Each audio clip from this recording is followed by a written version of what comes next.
Առավոտյան, որ արտանում ես, սիրուն հագնում ես ու ասում ես այսօր կիրակի է, այսօր վազում եմ Աստծո տուն։ Հոգևոր աշխարհում դա երևում է։ Երբ որ քեզ գործի գրաֆիկ են առաջարկում ու դու ասում ես մի րոպե, ստոպ, այսօր ես պիտի Աստծուն ծառայեմ, այսօր ինձ մի զբաղացրեք, այսօր իմ Տիրոջ օրն է։ Այդ օրը, էդի զոհ ասրելիս, որ հոգևոր աշխարհում խոսվում է։ Դու ունես ծածուկ զոհեր քո տան համար, ծածուկ աղոթքներ քո տան համար։ Միգուցե ֆինանսական զոհեր ես անում,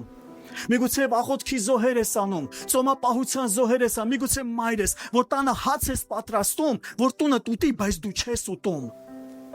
Դու զոհ ես անում, ու զոհդ խոսում է։ Զոհդ հոգևոր աշխարհում աղաղակում է հաղթանակ։ Զոհդ հոգևոր աշխարհում աղաղակում է ճեղքում, սիրելիս։ Այսօր ուզում եմ քեզ Աստծո անունից ասեմ, չհանձնվես, չհանձնվես։ Հանկարծ ձեռքերդ չթուլանա, հանկարծ չհիասթափվես, երբ որ ինչ-որ մի բան ուշանում է ու չես տեսնում, ուզում եմ քեզ ասեմ, զոհդ աղաղակում է, զոհդ ճեղքում է կանչում, զոհդ Աստծո զորությունն է կանչում, զոհդ Աստծո պատասխաններն է կանչում, շարունակիր ապրել հավատքով Հիսուսի զորավոր անունով։